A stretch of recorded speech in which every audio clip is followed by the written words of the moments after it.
నమస్కారం అండి. ఒక నిజం తెలుసుకుందాము. అదేమంటే మన మానవ జాతిలో మానవుడెవడైనా సరే 100% పైగానే కాళ్ళకు చెప్పులు లేకుండా జీవనం సాగించేవారు ఎవ్వరునూ లేరు కదా. వాటిని తయారు చేసేవారు పంచముడు అనే వర్గం వారే కదా. అట్టి పంచమ వర్గం వారైన మాదిగ వారిని ఈ వ్యవస్థ నీచుడిగాను హీనుడిగాను నిర్ణయించింది కదా. అయితే ప్రతి మానవుడు కూడాను ఆ పంచముడు చేసిన చెప్పులు లేకుండా బ్రతకగలిగిన వారు ఎవరూ లేరు కదా. ముఖ్యంగా రైతు అనబడేవాడు చేను పనులకు వెళ్ళేటప్పుడు కంప, కట్టె, గోతులు, మిట్టలు, రాళ్ళు, రప్పలు, వాగులు, వరెలు, ఎండ, వాన, బురద, పురుగు, బూసి, గడ్డి, గాదము, పగలు, రాత్రి, ఇలా ఒక రైతే కాదు అన్ని వృత్తి పనులు చేసేవారు కూడాను ప్రతినిత్యము వారి వారి జీవన పోరాటంకై ఆ చెప్పుల ద్వారానే కదా వారి వారి జీవనాలు భద్రపరుచుకునేది. ఆ విధంగా అన్ని కులాల వారు అన్ని మతాల వారు కూడా అంతే కదా. నిజానికి ఆ పంచముడు అనబడే ఆ మాదిగ వాడే చెప్పుల రూపాన అందరినీ కూడా తన యొక్క బోధాన్ని మోస్తున్నట్టే కదా. పంచముడు అందించిన ఆ చెప్పుల ద్వారానే కదా మన అందరము రక్షింపబడేది.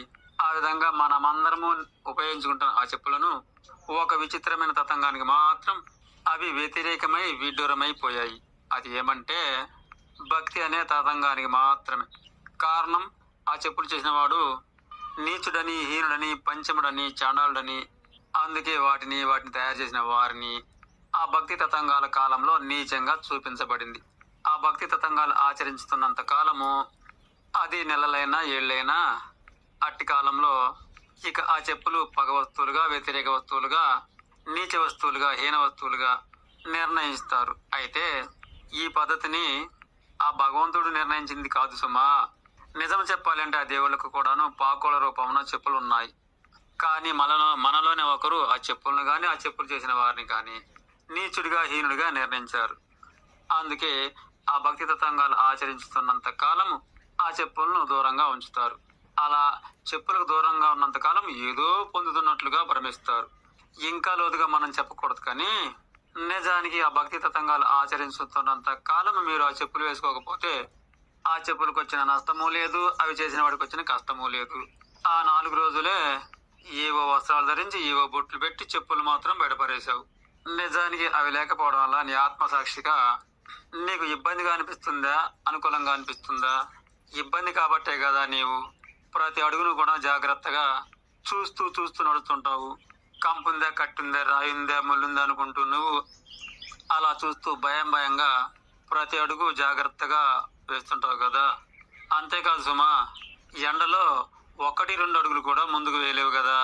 నిజానికి అదేదో గొప్ప మేలు చేస్తున్న ఆచారంగా చెప్పులు లేకుండా ఎన్ని ఇబ్బందులు పాలవుతుంటావు. ఆ భక్తి అనేది నీకు ఎండలో పోతుంటే కాళ్ళు కాలలేకుండా చేస్తుందా? కంపులో పోతుంటే కుచ్చుకోవా? రాళ్ళలో పోతుంటే ఒత్తుకోవా? ఆ భక్తి అనేది ఈ బాధలు లేకుండా చేసిందా? నిజానికి నీవు గుండె మీద చేసుకొని నా భక్తి తతంగాల వలన ఎండకి కాళ్ళు కాలవు, కంప కుచ్చుకోదు, రాళ్ళు ఒత్తుకుపోవు అని చెప్పగలవా? నీవు స్నానాలు, జపాలు, విభూతి బొట్లతో గొప్ప భక్తుడే, దాన్ని నేనేమి కాదంటం లేదు. కానీ ఆ భక్తి ద్వారా నీ జీవన ప్రయాణం అనేది సవ్యంగా సాగుతుందా? చెప్పులు లేని లోపం అనేది నీవు ఖచ్చితంగానే అనుభవిస్తున్నావు కదా. నిజానికి ఆ పంచముడు అనేవాడే కదా మానవులందరికీ చెప్పులు చేసి ఇచ్చింది. నిజానికి మానవుడు అనేవాడు చెప్పులు లేకుండా బ్రతకడం అనేది అసంభవమే కదా.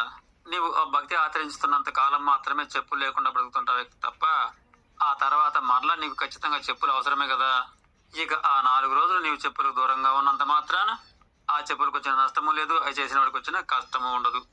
నిజానికి ఆ నష్ట కష్టాలు పడేది ఖచ్చితంగా నీవే కదా. ఈ నిజం అనేది నీ అంతరాత్మకు ఖచ్చితంగా తెలుసు కదా. భక్తి అంటూ నీవు ఎన్ని తతంగాలు ఆచరించుతున్నా ఆ చెప్పులు లేని ఇబ్బంది పడక తప్పడం లేదు కదా. నిజానికి ఇటువంటప్పుడే ఆ చెప్పుల విలువ గాని, అవి చేసిన వాడి విలువ గాని మనకు తెలిసి వచ్చేది. చెప్పులు లేని లోపము నీవే కాదు, నేనే కాదు, అగ్రవర్ణాల వారికి, అల్ప వర్గాల వారికి, అన్ని వర్గాల వారికి కూడాను ఖచ్చితంగా ఆ బాధలు పడవలసిందే. నిజానికి ఆ చెప్పులు లేకుండా నడిపించేవాడు గొప్ప, లేక చెప్పుల రూపంలో తాను నీ జీవితాంతము భుజానెత్తుకుని మోసేవాడు గొప్ప నీ అంతరాత్మకు బాగా తెలుసు కదా. దీనిని బట్టైనా సరే ఆ పంచముడు గాని వాడి యొక్క చెప్పులు గాని మనకు శత్రువుల, మిత్రుల అనే నిజం అర్థం చేసుకోవాలి. నిజానికి భక్తిని ఆచరించి ఆ 4 రోజులే తప్ప అంతకు ముందు గాని ఆ తర్వాత గాని ఆ చెప్పులు వేసుకోమంటూ అవి చేసిన వాడు మనను ఎప్పుడు ఇబ్బంది పెట్టబోడు. ఆత్మసాక్షిగా మనము భక్తిని ఆచరించకపోయినా బతకొచ్చేమో, కానీ ఆ చెప్పులు లేకుండా ఏమాత్రమూ బ్రతకలేము. దీనిని బట్టి ఆ పంచముడనే మాదిగవాడు గొప్పవాడా తప్పువాడా? పంచముడి తరపున మాట్లాడుతున్నాను అనుకోకండి. పంచముడి యొక్క గొప్పతనాన్ని, వాడి యొక్క వృత్తి యొక్క గొప్పతనాన్ని వివరించాను. సరే, తప్పనిపిస్తే క్షమించండి.